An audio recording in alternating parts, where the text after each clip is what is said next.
Hello and welcome to the 158th episode of the Stateside Soccer. That's right, we've done 158 of the.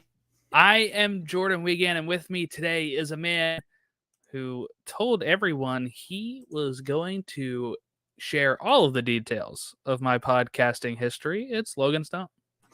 Yeah, I'm just waiting for a couple sources to confirm some of my facts, but I think other than that, guys, I think we're And ready more to than some people. Right. Yeah. You'll never believe what Jordan did in his youth. It's just unbelievable. Let me just tell you guys, Jordan actually did something in his youth that is very valuable and worth watching. If you can head over to YouTube and type in Hobo George. I know it's not very sensitive to the times, but back then, Jordan created Jordan, I don't even know what to call it. A masterpiece. Yes, masterpiece is one way of putting it. No, it was a YouTube series, but yeah, it was. You're welcome. Yeah, thanks for that. Yeah. Maybe I shouldn't have had that intro, but yeah. No, but yeah, Hobo George. It was somebody that kind of did all that to himself there. If you watch Hobo George. Okay, so yes, that was alluding to the Reyna drama that right after we wrapped up on right, it was Monday. No, Monday, I think Greg put out a statement, and Tuesday was the day that all of the stuff leaked. Because I was in the office. Yeah, because it would have been because it was right after we, of course, recorded. So crazy because we recorded early Monday because we were both off. So it happened, I think, like a couple hours later. But what we're referring to, of course, this is a statement. Actually, no, his statement was on the 3rd, Tuesday. Okay, so Wednesday is when everything else broke down. Okay. Here's his statement. While we obviously would have wanted to advance further in the World Cup, I am very proud of and grateful for all of our players, our staff, and everyone at US Soccer and all of the US national team fans worldwide who supported us. Our performance relied on hard work and extraordinary energy and commitment from those on and off the pitch. All right, so at this point, I'm thinking this is a statement saying he's getting let go, right? Or not renewing. There are so many positive examples of how our squad came together, making so many different types of sacrifices, all in the pursuit. Groups shared vision. I'm looking forward to continuing my conversations. Then my face fell here, right? With US Soccer about the future. But now is the time for me to publicly share some personal information which a third party has used against my family and me. And at this, I was like, oh, what is this statement? During the World Cup, an individual contacted US Soccer saying that they had information about me that would, quote, take me down. An apparent effort to leverage something very personal from long ago to bring about the end of my relationship with US Soccer. This is a difficult step to take, but my wife, Rosalind, and I wanted to clearly and directly share the story that belongs to us, but hopefully there are lessons from our relationship that can be valuable to others. In the fall of 1991, when Jordan Wiegand was just a couple of months old, I met my soulmate. I had just turned 18 and was a freshman in college when I met Rosalind for the first time. There was a familiar feeling when we spoke. Rosalind was and is an amazing person, determined, empathetic, fun to be around. So I'm thinking, okay, maybe some sort of right going on here. She's an amazing person and determined, empathetic, fun to be around, and we connected immediately. It felt like we had known each other for years. We had been dating for 4 months when an incident happened between us that would shape the future of our relationship. One night, while out drinking at a local bar, Rosalind and I had a heated argument that continued outside. It became physical, and I kicked her in the legs. There are zero excuses for my actions that night. It was a shameful moment, and one that I regret to this day. At that time, I immediately apologized to Rosalind, but understandably, she wanted nothing to do with me. I told my parents, my family, and friends what happened. Wanted to take full responsibility for my behavior. Rosalind also informed her parents, family, and friends. While the authorities were never involved in this matter, I voluntarily sought out counseling to help learn, grow, and improve. One of the most valuable decisions that I ever made. To this day, that type of behavior has never been repeated. All right, page 2. I feared that I lost my soulmate. Then, out of the blue, 7 months later, I received a call from Rosalind asking if we could speak in person. We met and discussed how we had grown and decided to rebuild our relationship. Rosalind shared that her family supported this decision, and by working through what happened, we both realized that our love, trust, and respect for each other was stronger than the incident that occurred months earlier. Since then, Rosalind and I have lived together in 5 different countries, 3 different states, and have met and remained friends with many wonderful people from around the world. All of these people have witnessed the strong relationship we have and the loving family we built together. The lessons learned from that night over 3 decades ago became the foundation of a loving, devoted, and supportive relationship we had honored with our which we honored and celebrated with our 25th anniversary this past weekend. I'm sharing this story after 31 years because it is important to understand it was an event that shaped me but doesn't define me. It was a single isolated event over 3 decades ago and a terrible decision made in a bad moment by an 18-year-old. Rosalind and I have had an amazing journey together. We have raised 4 children who are aware of what happened. We are very proud of our marriage, our relationship, and the family we have built and the people we have become. As a team, we emphasize accountability, honesty, and growth. Those aren't just principles we instill within the team. It is how I live my life. The foundation of any good team is using the past as an opportunity to learn and get better. People can make mistakes and learn from them. People can be forgiven for their mistakes. Thankfully, Rosalind forgave me. The intention of this statement is to provide transparency and to reinforce that a single bad decision made by a teenager does not necessarily define him for the rest of his life. We will not hide from this. We didn't then. We won't now. This is our story. We have fully cooperated with the U.S. Soccer into this matter, and while we would prefer not to speak about something so personal from so long in such a public forum, we are embracing this opportunity to share what shaped us and how we have grown and learned from this over the past 31 years. Thank you, Rosalind and Greg Berhalter. So let's just talk about that first, because so this broke Tuesday last week, and like, wow, who would blackmail somebody about an event from 31 years ago?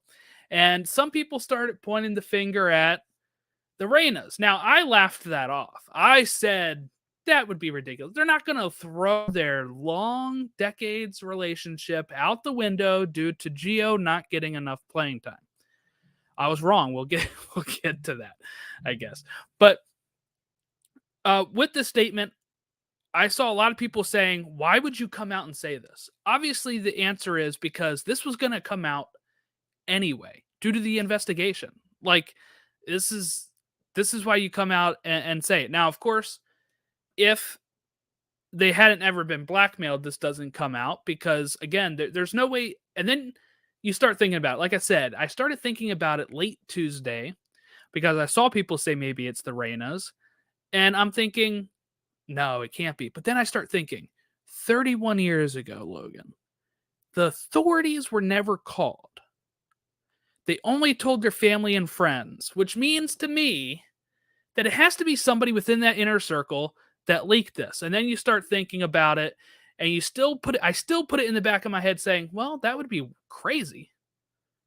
But I don't think that's what happened. And then the next day we get confirmation that is exactly what happened. So I don't know. My thoughts on this is, if Greg voluntarily sought out the thing, the counseling, that's a good step for him. He was aware he shouldn't have done that. Rosalind gave him the space. He let her have that space. It wasn't like this thing where they come knocking down the door saying, you're going to get back together with me, all this kind of crap. So it felt like they handled it. Anything after the kick felt handled pretty maturely for 2 18-year-olds. But I guess that is the issue now, is that this is getting drudged up. I'm glad their kids already know about it, because it'd be terrible if they had to sit there and tell them this way. But I don't know. I guess your thoughts, Logan, when you first saw this this statement. Yeah, I mean, I think like you and probably like a lot of us, I don't think we, if we're 100% honest with ourselves, ever would have thought it was the Reynas, and especially because Claudio has such a fingerprint on American soccer, and he's been a legend for American soccer for so long.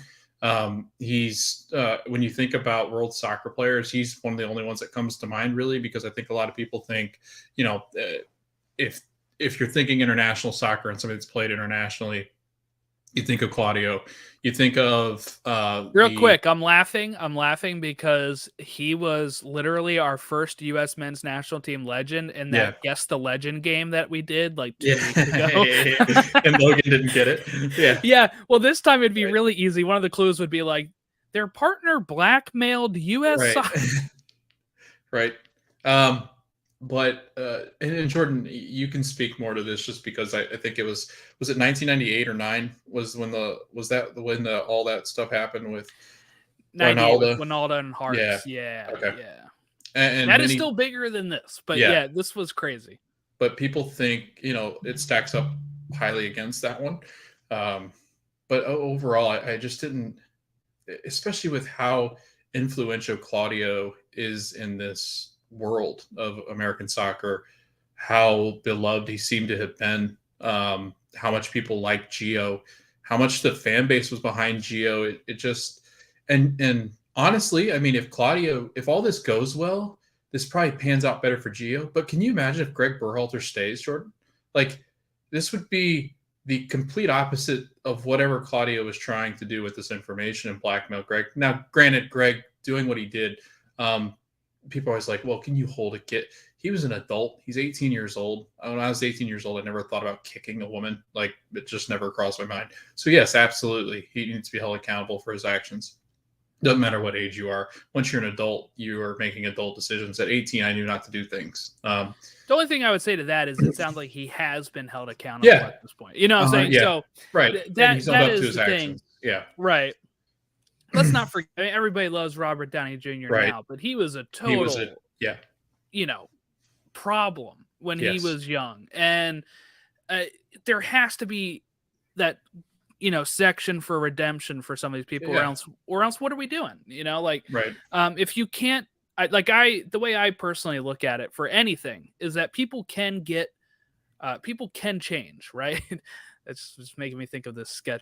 But anyway, people can change and people can I'm not going to be able to get through this now. But yes, people can get better. And I have to believe that, or else you can't. It's the same way when some people dig up stuff from people years ago, but really when you're looking 30 years ago, that's my whole life. This happened literally when I was months old. That wasn't in Greg's statement. That was a joke. He wasn't actually mentioned my name or how old I was in that. But I was born in June of 91. So in the fall this happened, I've lived so much. I've changed so much in even just my life, I never did anything like that, but it's like that I would assume somebody from then that was 18 years old has changed a lot too. But I agree with you in the sense of I hate when people, not just about this, but even with the Geo stuff, when they say, well, I remember when I was 18 and I acted like a total jerk. And I'm like, but I didn't. Like when I was 18, I was pretty mature, but I guess, different, some of us aren't. different strokes, for different folks. Right. Yeah.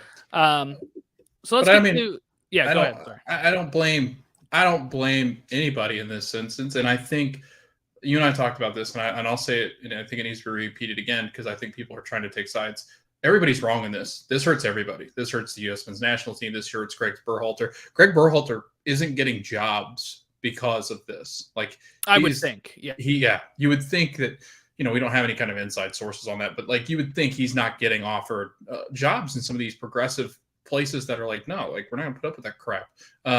So like I think that is 100% not happening. This hurts Claudio Reyna's image going forward, because what's to say that he won't do this again to somebody else, and he's not doing this to the Austin FC people? Like, what's to think that he won't turn his back when things get ugly? He will. This is where it becomes really hypocritical, right? Because when he was the GM of NYCFC, and there was reports that David Villa was sexually people in the workplace, they turned a blind eye.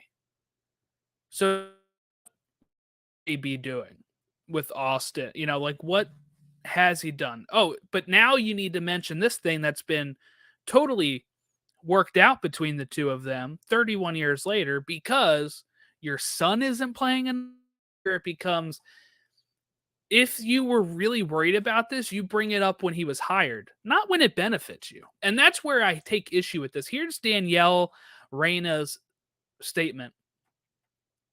One of the things she says is, I thought it was especially unfair that Gio, who had apologized for acting immaturely about his playing time, was still being dragged through the mud when Greg had asked for and received forgiveness for doing something so much worse at the same age. She also says later that, well, Greg actually wasn't, like, it's actually worse than how Greg said it. And I'm like, okay, so you can't apologize and then still try to make it sound worse. Like, that is total backward stuff. And also, it's not relating the same thing of, well, Greg made a mistake when he was young that was much worse, and he's getting on Gio about this.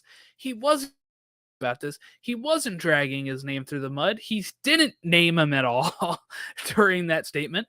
Now, of course, most people figured out it was Gio, but it wasn't like Greg was like, I'm going to run this kid's name through the mud. He didn't do that. He was at a leadership conference talking about how he worked out a conflict, and it was supposed to be off the record. Of course, that one publication, right, was the one that broke the off the record, and we heard about it later. So it was off the record. We did not hear about this until that person breached the off the record.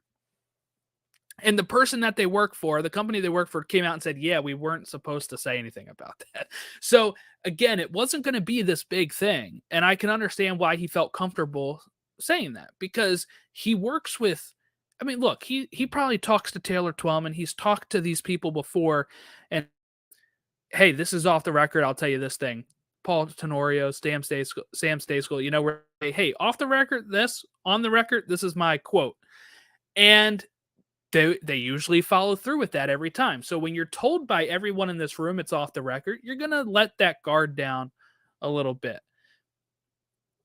Now, that gets messy because that day then, when that breaks out on December 11th, is when Danielle apparently called Ernie Stewart. She said she felt like she wasn't trying to get Greg fired. She was just talking to a friend because she knows Ernie Stewart. And this is where it all becomes really terrible, right? Because we have Ernie Stewart and Brian McBride, Greg Berhalter, and Claudio Reyna, who all played together. They all know each other. They're all friends with each other. And the problem that becomes is it becomes too much like this, where you can think, I'm going to call up. No other parent is going to just be like, I'm going to call Ernie Stewart, because they might not even have his number. They might not have that relationship to do that. You know, I was listening to Winalda and Tony Meola on Counterattack, and they put the Joe Scally thing. Scally probably isn't happy that he didn't play, but his parents probably don't have direct contact with Ernie Stewart. And that is where it's at times too much intertwined relationships. And it's almost like Game of Thrones, where you're like, oh, this person's related to that person. This person's friends with this person. Oh, there's beef here. There's beef there. And you got to out the thing in the DVD set to know all the names and stuff. That is like the same thing with this US soccer stuff. And in my opinion, it's like, all right, maybe move on from that, right? Like maybe we just move on. Because now Claudio, in statement, was very focused on, like, kept saying, like, I never did this. I didn't do this. And it felt very like, okay, yes, I didn't do it because she did it, right? But they were both very like, we didn't try to blackmail or get him fired. Regardless, you don't bring up somebody's personal 1 years later. You know, Danielle and former with Rosalind. and how that feels to just dig up the storyline just because you're frustrated with how her husband is handling your son's playing time. The coach should be able to make decisions on playing time, even if they're dumbass decisions. We didn't agree with on not playing Gio as much, but it's the coach's prerogative, right? And you have to be able to make professional decisions without it frustrating you. Like I get it. I've been a kid that doesn't get a lot of playing time for some things, and my parents are upset, but they never like rip into the coach about it. That's just awful, you know? I don't know. Any of your thoughts on how this played out on the Reyna side and all that fun stuff?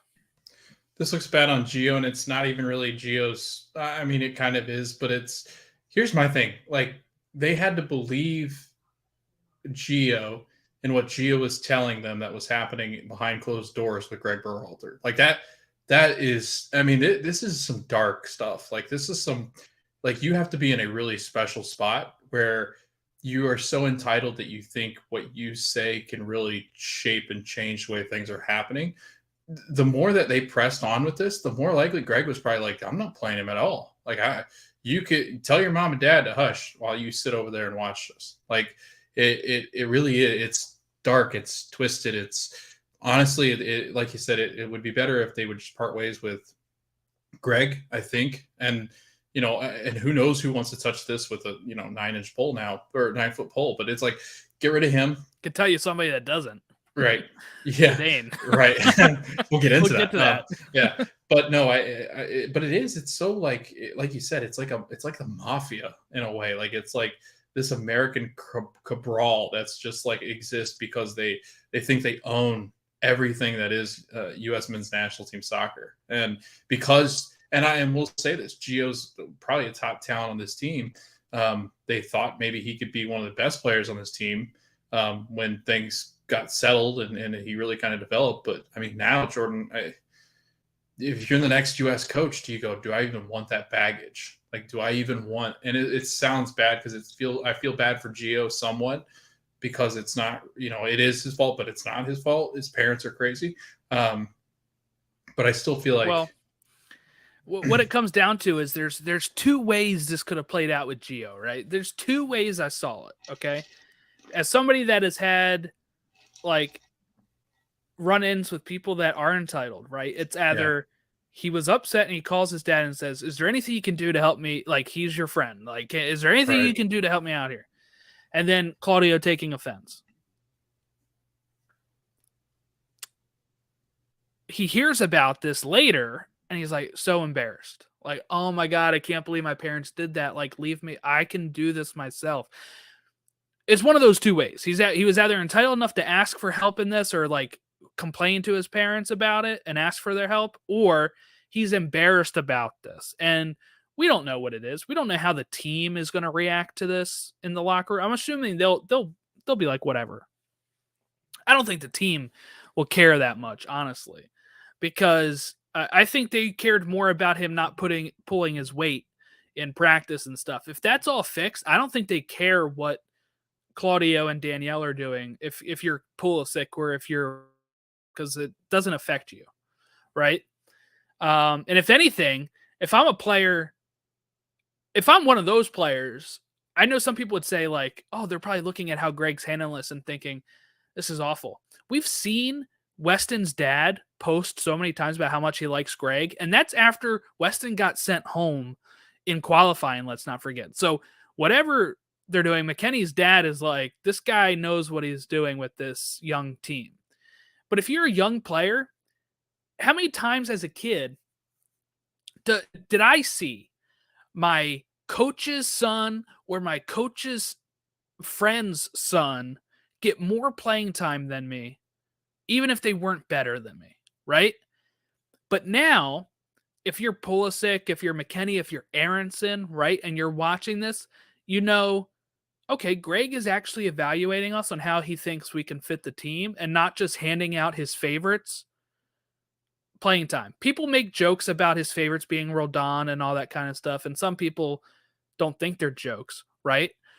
Like some people actually believe that. But you would think that the guy that was like his best man at the wedding, his son, and he kind of has like this great relationship, you think he'd be one of his favorites and he'd be playing him all the time. So obviously, there's good in that too, where if you're a player on there, you're looking at Greg if he happens to stay, and you say, look, he didn't bow down to his best friend's kid to get playing time. He still played me. He still still knew what he was doing. So I think there's a positive in that. But if you're a player on the team that's not, I think you're probably looking at this and saying, look, Gio wasn't training and he didn't get rewarded. And that's good to know that even if he's his best friend's son, he's not just going to hand out starts. And I think that's probably a good thing. But also, again, I think that we're just at the point of it's time to move on. Ernie Stewart had a conference with Cindy Cohn for the they couldn't say much, obviously, because of the thing, and they shouldn't have even done this. They should have just put out a statement. But they did this whole interview, with journalists, and they pretty much said no comment to a million things. But they did say that, like, when they were asking about Greg, they said he's still in contention for the job until they're done their investigation. So if something worse comes out in that investigation of Greg or whoever's handling that stuff, and they think he's not going to fit, then he won't be considered anymore. But the way Ernie was talking was like consistency on playing style and how well Greg had them prepared and stuff. I almost feel like they're leaning towards keeping him, not in spite or anything. I think some people think they're going to do that to like shaft the Reynas, which I don't think they would even be worried about. But also Gio's not going to face any punishment from this. This was from Stewart when he was asked about Gio's role. He said, anyone with a U.S. passport is eligible to play. I don't see any problems moving forward in any kind of regards to any player when it comes to our national team. And that's fine. You shouldn't punish the player. I'm kind of surprised we haven't heard anything from MLS about Claudio, but I guess because he said, and Danielle's kind of saying she did whatever, that maybe he won't get any sort of discipline. I was thinking maybe he might get like a fine. I don't think they'd fire him, but I don't know. Your thoughts, Logan, on the press conference and maybe us leaning towards Greg Berhalter? Yeah, like from the press conference, it did sound like Greg probably said like a 60-70% chance of retaining the job. I don't know. This job's funny. Like, I think national jobs are interesting just because while he might be given the job initially, maybe the U.S. is waiting on a call. And we'll talk about maybe a call list that's coming up just because of who we're going to talk about next. But I think that there is some fruit in the matter that they are looking elsewhere just to be, proactive and like getting ahead of the fact that like, if they decide not to go with Greg, they're farther along in their search. So I don't know. At the press conference, I felt more like, yeah, we might actually stick with Greg. But as the time has gone on now, it does feel like the U.S. is putting some feelers out. So I don't know if it's because they're just covering their behind, which you kind of got to do. Plus, honestly, Jordan, they're at a point where if you're the U.S. men's national team and you're kind of leaning towards Greg, and you'd be stupid not to go out and offer some of these guys the chance to come coach. Because if you landed one by accident somehow, then you take it, right? If you go to Zinedine Zidane and you go, hey, would you be interested? And he goes, yeah, hell yeah. You'd be like, okay, now I'm open. Well, he doesn't like speaking English, so right. He wouldn't say hell yeah. He would say whatever the equivalent. What the heck are you saying? I think you'd be stupid not to, right? I know and that list came out where they said that they were 100%. They were calling Pep Guardiola. They're calling Jurgen Klopp. They're calling all these guys going, hey, it might not be any interest, but if the U.S. men's national team is open and available, if you want to coach the national team, on that stage, then we're more than welcome to have you. And hosting, I think it's an interesting job for a lot of people. So Do we grab one of those big guys? Probably not, but it's still worth a shot, and I think that's what's going on. But the press conference, like you said, Jordan, it was a whole lot of like political, just keep your head afloat, and we can't comment because legally they can't. So my thought is I'm feeling a little down on even the Zidane news because I feel like they were like taking a shot that they knew wouldn't happen yeah, just so they could be like, we tried, and now we're back with Greg, or we're getting Caleb Porter, or what I'm saying, like that's how it kind of felt. Because some of these coaches that they were putting out is like totally out of their league. So I love when everybody's like, just go get Zidane. I'm like, it's not that. It's not. He turned it down. Here's the report. This was from a French outlet named L'Equipe. He turned down Brazil and the U.S. men's national team. He only coach France if it's a national team. So there you go. That's the report there. Not much to really go off of. But then the French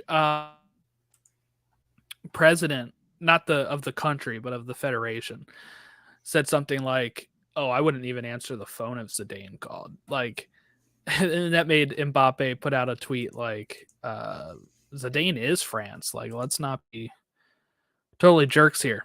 It's pretty much what they were getting to. But I wanted to bring this to your attention. Jim Curtin, pretty interesting to say here about the 2026 job opening. I will say, this is from Jim Curtin. For 2026, with the decision that's made, whoever the coach is, it's a big one. And I think that every head coach should put the egos aside and almost be willing to be an assistant with that team. It's that big of a job and that important of a job. What I mean by this, it's such a big moment in our country that you have to take time, reflect, do the right things, and continue that search. If Greg is the guy at the end of that, that's great. But I think everyone needs to be open-minded. We have to go all in for that competition. No stone should be left unturned to find the right manager or managers to get that one right. And he pretty much said what we've been saying, how big it is. But I thought was interesting. He hasn't heard from US Soccer about this, but what I thought was interesting is we should put egos aside and also be willing to be an assistant with that team. So he's saying, hey guys, let's build like the dream team of coaches, right? Even if we're not going to be the head coach, but let's all just do our duty for 2026. And I find that very interesting because I wonder if he would go as an assistant coach on Greg's staff or whoever the staff, is. If we could have a super team of like Peter Vermees and Jim Curtin Schmetzer, with Jesse Marsh and Schmetzer on the sideline. Yeah, like just the who's who of U.S. soccer coaches. Where it's almost like you have 5 head coaches. But the thing is, there would probably be some ego issues there, but that's why he's saying put the ego aside. I find that very interesting, and I think that's why Jim Curtin is just a really great dude, is because he would be willing to do that, while I think some people, obviously, Claudio Reyna, would not. Yeah, what was really interesting, too, this comes on the heels of Jonathan Tannenwald mentioned the fact that Jim Curtin's contract is up after 2023, which means after 2023, he would be officially available to anybody that would want his services.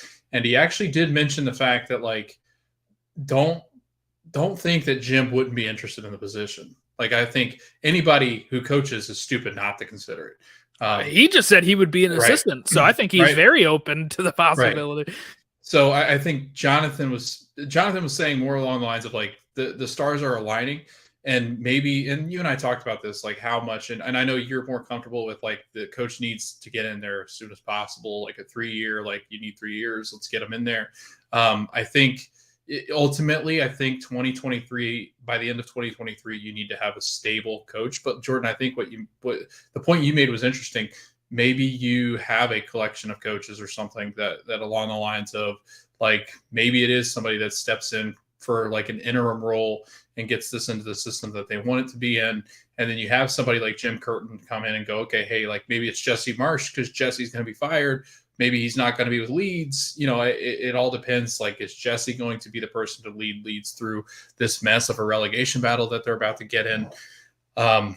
Some people think that, you know, he's ready and prime for that position if he does lose his job. A lot of people love Jim Curtin. Honestly, if I'm U.S. men's national team and I'm the soccer federation for 2026, after Jim Curtin makes this statement, I'm calling him. I'm saying, hey, you know, I know Coach won last year with the union. After that, have on whoever you want. We'll throw money at whoever you want. If you want an assistant that's, you know, Jesse Marsh, whether it's Brian Schmetzer, you know, Savarese, like whoever you want, like you know, we'll give you the money. We'll help you find that other coach to come coach with you. The good thing with Jim is he used to be a youth coach for the national team too, so he has familiarity with the team.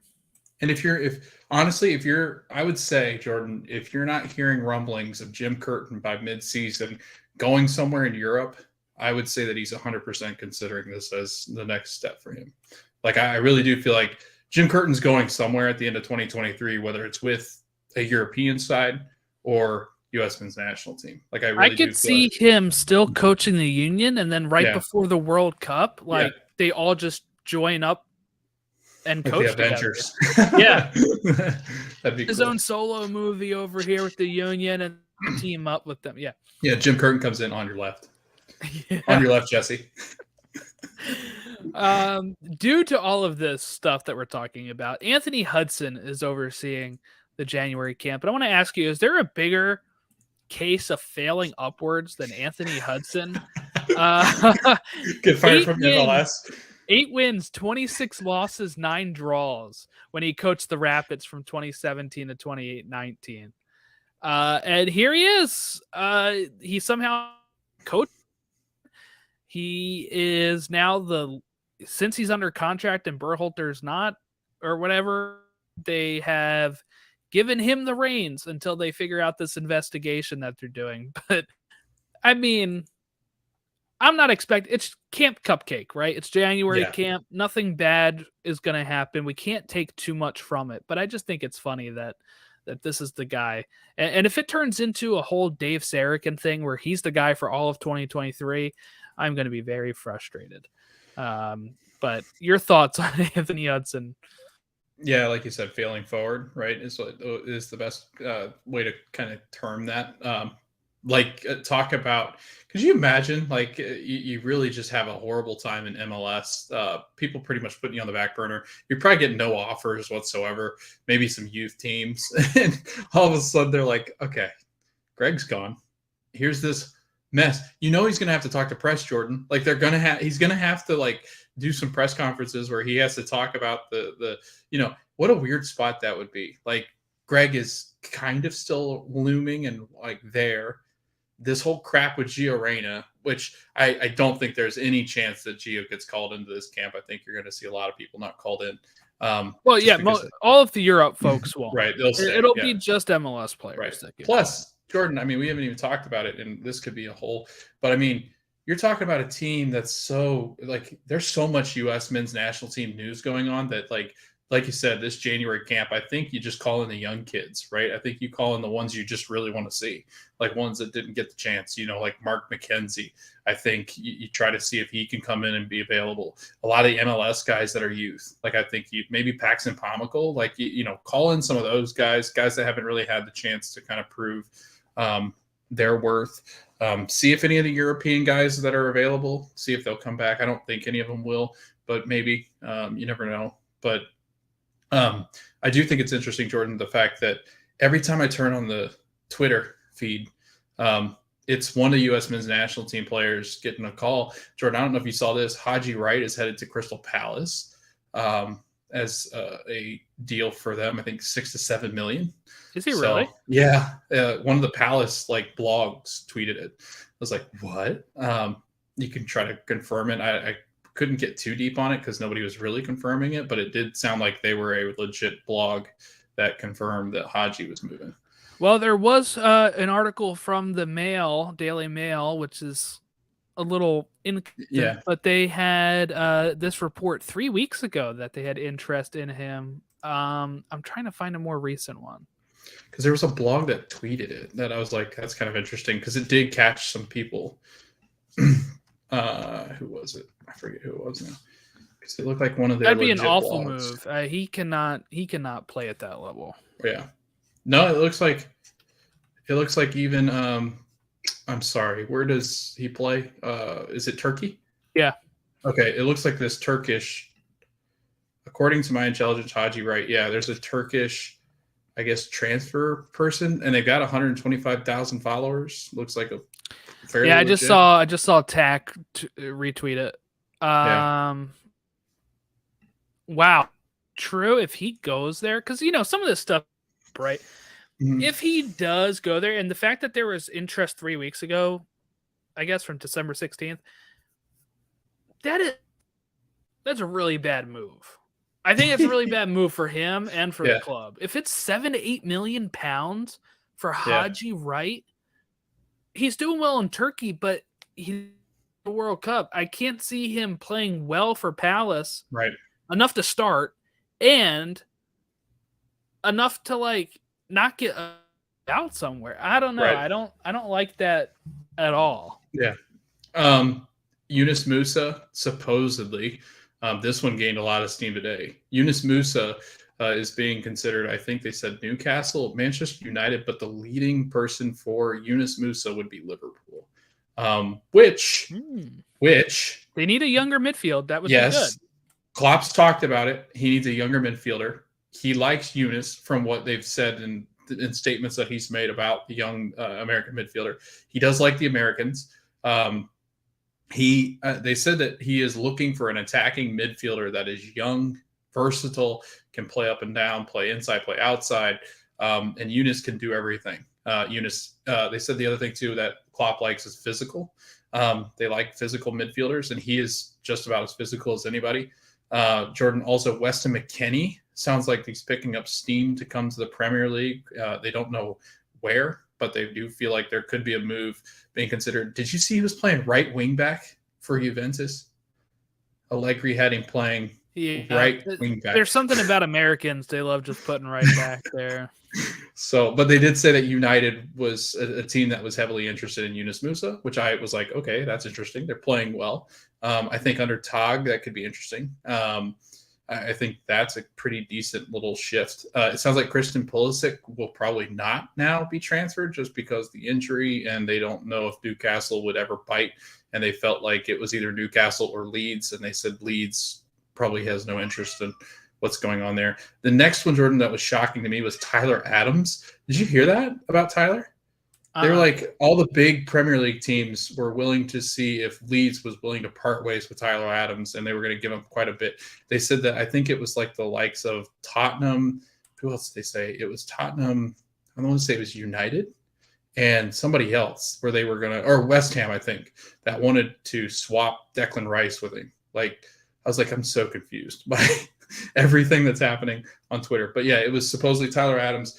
Chelsea, I think, was also a name that was thrown out there for Tyler. So it was a lot of rumors on U.S. men's national team. So Jordan, I think basically the reason I'm bringing up all these rumors, and like their rumors are really weird over there. It's like everybody's going to transfer. But I think the reason I bring it up is just the fact that like there is so much going on with all of our players right now. I think they need stability.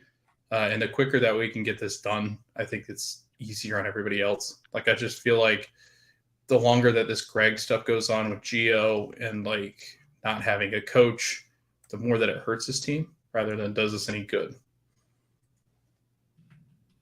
Yeah, Pulisic is out for a few weeks now, they said, due to his injury against Chelsea in the league, and then they face Chelsea again in the cup, and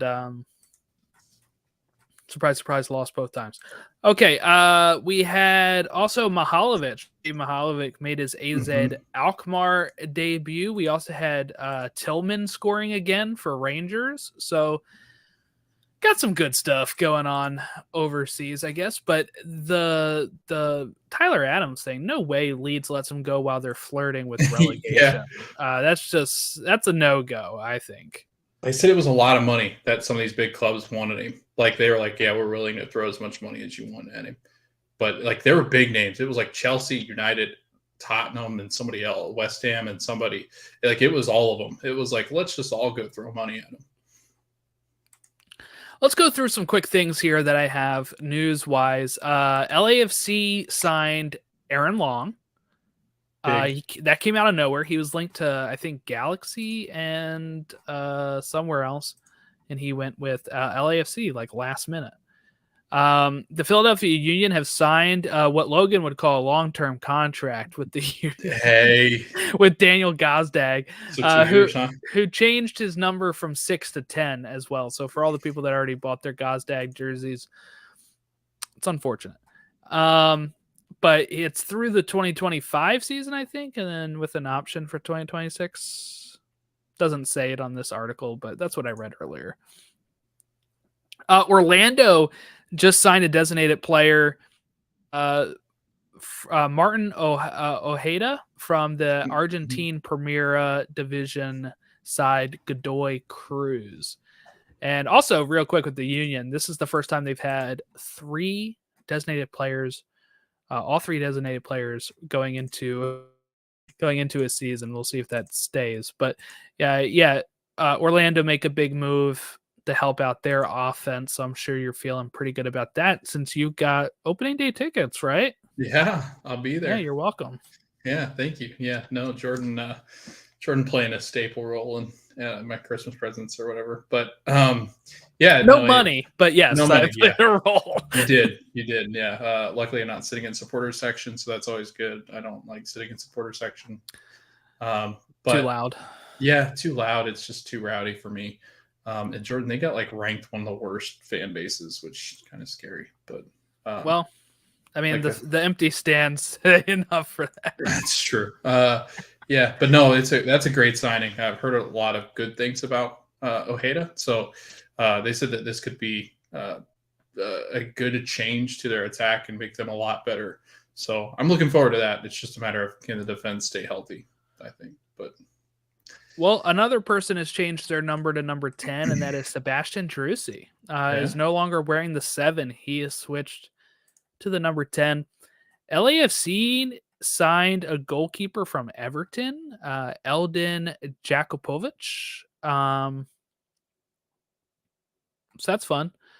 And then we also had Houston Dynamo have loaned out Vera to Argentinos Juniors, which is an Argentina team. So they're shedding some people. And Michael Baldissimo is leaving Vancouver for the Quakes. So those are just some quick things. I just picked out a few. I mean, there's...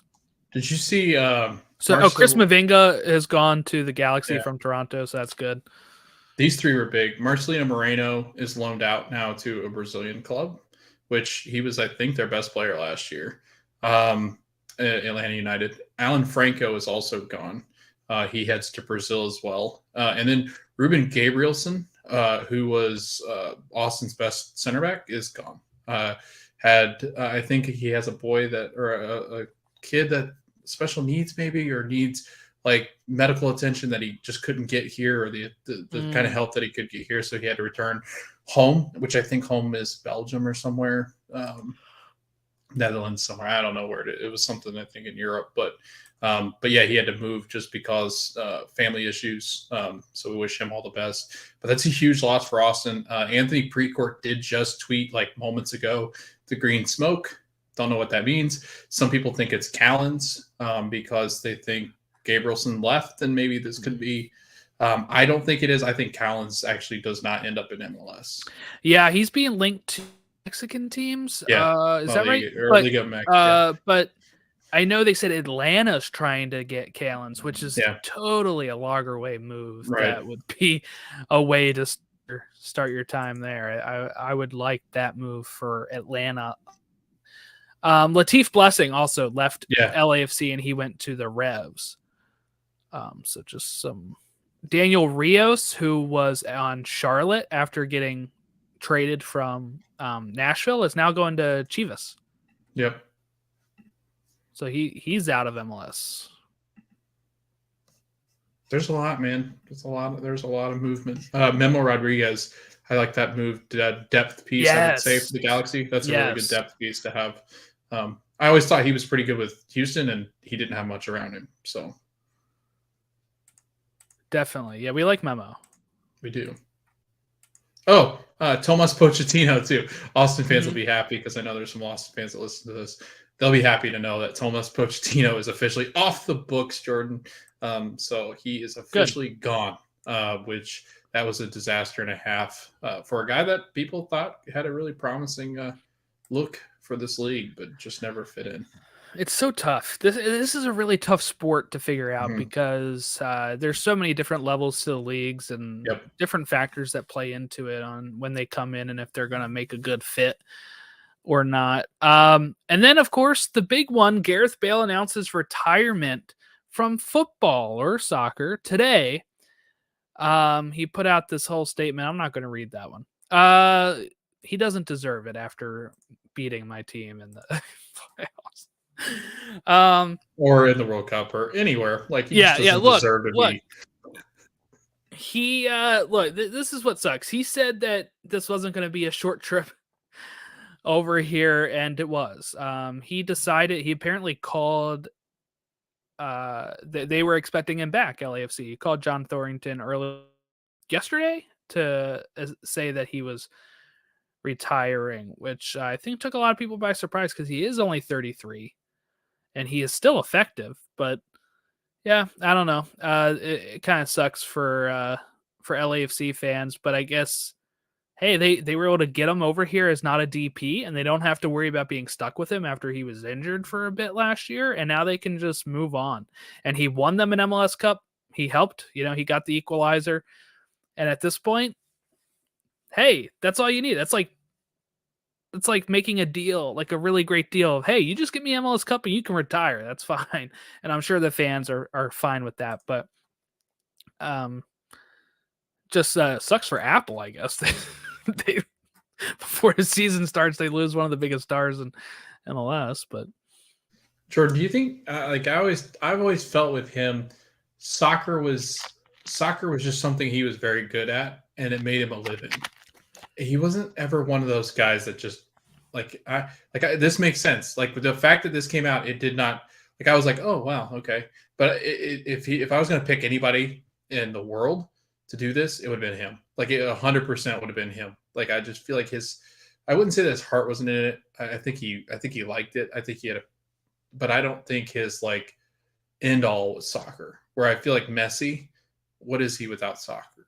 So like, I think Gareth is just more along the lines of just like, he just did this because he was very talented.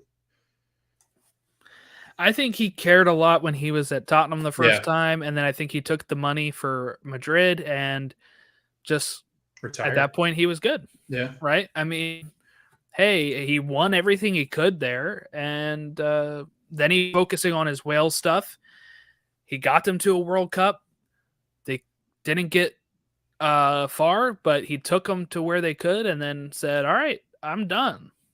And, there's part of it that respects that, of just like knowing he's always had so many injuries that it's like, maybe it is time to just hang it up and he can go golf forever. So. There's some nice courses out there in LA. I wonder if he'll stay or if he'll go back to Wales. Because that'll be interesting. Could you imagine he goes to Wrexham? I'm not actually done. I just need to get out of that contract so I can sign for Ryan Reynolds. I need Deadpool in my life. Okay, so I think that about wraps us up here. Well, we do want to make an announcement real quick here on the podcast feeds in the next couple weeks here. So I'm just you're going to hear the audio if you are an audio listener. The Stateside Soccer Show is now covering Ted Lasso. If that's a joke, I love it. If not, I cannot wait to unpack that with you. That's no joke. the Stateside Soccer Show now presents Believe Cast. We aren't talking about faith or ghosts.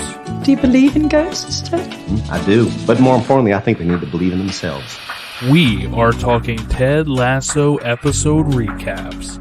So sit back, get ready for us to discuss all the tea. You know, I always figured that tea was just going to taste like hot brown water. And you know what? I was right. Yeah, it's horrible.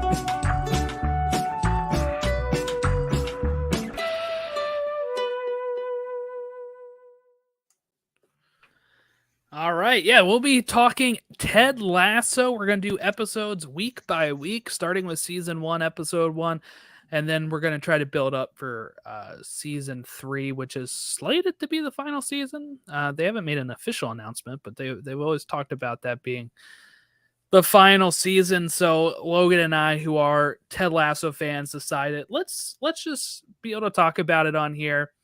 It'll also have its own separate feed, but you will see it in your feed. So if you don't like Ted Lasso, you can just ignore those midweek episodes if you are so inclined. But if you haven't jumped on the Ted Lasso bandwagon at this point, we're going to try probably not to do spoilers for the seasons as we go. We're going to talk about each episode. You can hop in and listen to us talk about this great, uplifting, positive show. Logan, your thoughts on this announcement? I'm really excited. My Christmas list consisted of mostly Ted Lasso things.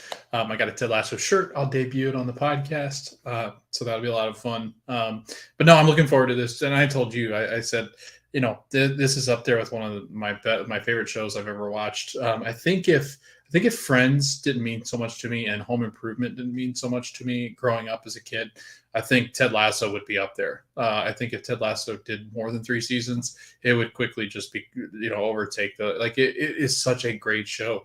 Jordan, it was during a time where there was just not a lot of happiness in the world. I think that's where a lot of people found it. My wife didn't watch it the first time that I watched it.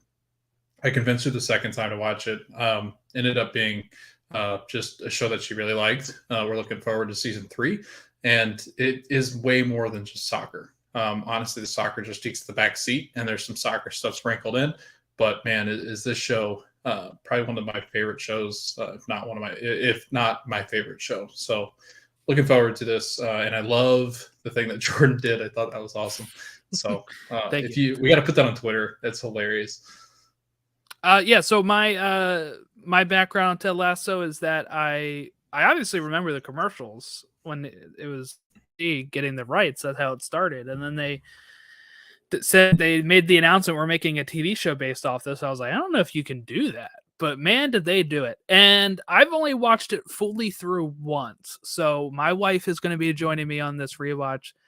And it'll be her first time experiencing the show. I've done the career on FIFA. Ted Lasso is now our U.S. men's national team manager, and for some reason FIFA really messes up the numbers on our US jerseys. I had like McKennie was 35 and Tyler Adams was 12, and I was like, what is going on with these jersey numbers? But yeah, I'm super excited to be able to talk about it. So I'm not sure if we're debuting it next. We're gonna maybe try to record it under our belt before we release an eye on the feed, and you will see those start entering into the feed. But and if you have questions, if you're going to join us, and if you're going to leave your feedback for that specifically, Ted Lasso Rewatch at gmail.com, and you can send us any sort of Ted Lasso stuff there. But I think that is about it for our episode today. Anything else, Logan? Anything we missed? No, I don't think anything besides the rumor or the transfers, not the rumors, but the actual transfers that took place. No, I'm looking forward to the season. I think that there's a lot of teams that made a lot of moves, and we're getting ready to launch into those teams, Jordan. So if you have any questions or comments, we want to shout out some things maybe that we've missed coming up in those episodes where we're going to preview all the MLS teams. We're going to kind of clump them together, I think, by region. I kind of have like a breakdown of the teams that we're going to be doing per episode. But if you have any shouts or anything that you want to talk about, heck, maybe even jump in on the live, give us some feedback, so that way when we're previewing your team, we're not missing anything crazy. And I think we're going to try to have some guests on to talk about some of these teams and maybe some of these moves that were made in the offseason. So I'm really looking forward to a different kind of previewing that we haven't tried yet. So I'm looking forward to that. Cool. What I will also say is that the National College Football game is on TV tonight, and that means Ant-Man and the Wasp: Quantumania trailer.